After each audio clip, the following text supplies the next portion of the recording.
You ever play D&D? Obscure Skeleton here with another quick review. Now I know it's been a while. It has been quite a bit of time, but I'm back. I'm gonna try and do some slightly more.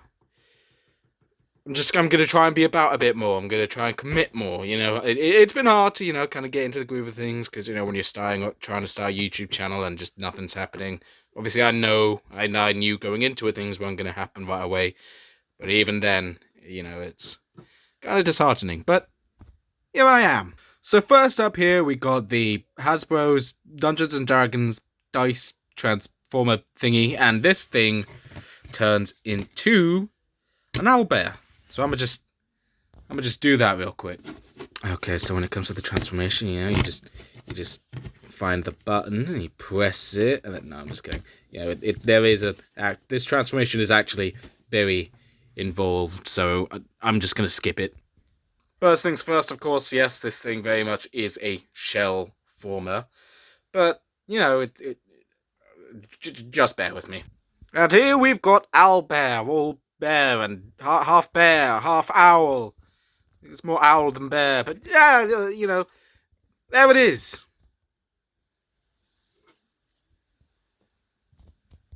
And in total honesty, this thing is pretty cool. I do like it, and, it's got a lot of charm, but it is still just... It's a weird little thing. A lot of parts of the plastic are made of a slightly softer plastic. Like, this goes for his head, his feet, his legs.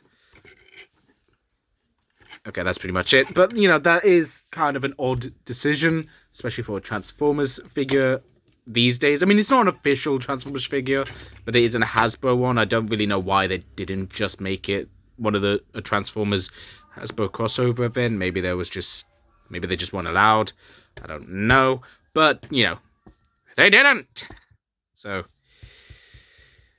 yeah. Overall, I'm not a big fan of the bird mode. Sorry, owlbear mode. There's a lot of things about it that are just a bit weird. Like, they did a pretty good job on the back, actually. I do like that part. But the arms are just weird. Like, you see how I've got it folded up there? You're actually supposed to have it like that, which makes no fucking sense, because, you got that there. So, like, you're covering up wing feathered, lots of really, really well done, by the way. Feather detail. Like, seriously, the sculpting and painting on these things on this thing is pretty damn impressive. It's a little splotchy on the beak, though, I'm realizing. Hang on. Almost. Come on. There you go. It's a little bit messy on the beak, but, yeah. This thing cost me like £16, so it's kind of hard to complain. But it's just really weird. Like, if this panel just folded in and then this would just go down flat, then it'd be perfectly fine. I mean, it's not like there's any posability in there, but, whatever. We're going to be spending a lot less time on this one. This guy's transformation is much simpler, much easier to navigate, and honestly, I could probably do it one-handed. Let me see.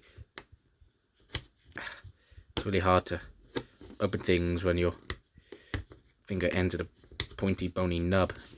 There we go. There's one weird thing. Come on. It's my first time using these. You'll know, of course, from my previous upload. Yeah. Check out some of my other videos. Like, subscribe, all that stuff. I've got a few funny moments here and there. Help me grow, share, like, subscribe.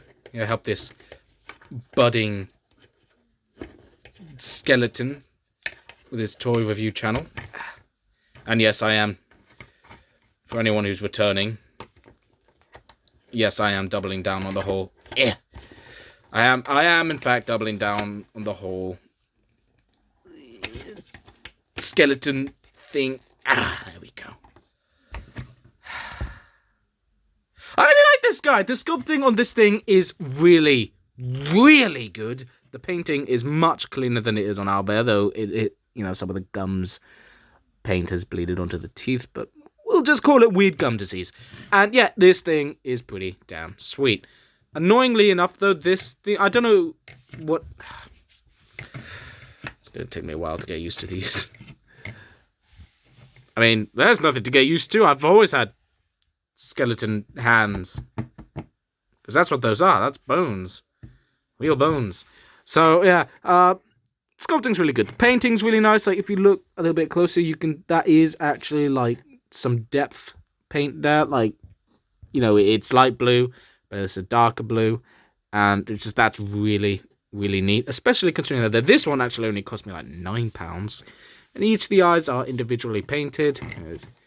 There are, yeah. You got those ones there that you can't even really ever see. But I gotta say, the real crown jewel of this whole thing is the head, the face, the body, whichever you want to call it. It is very impressive. It's just altogether, though, it doesn't really give the look of the creature this is meant to be recreating. Whatever it's called, I don't remember. I've only played D&D like once, and outside of that, I've not really got much more experience with the franchise. But I'm getting into it. I've got some more games coming up. I found a little community that I'm playing around with. But yeah, the two of these together, I would give,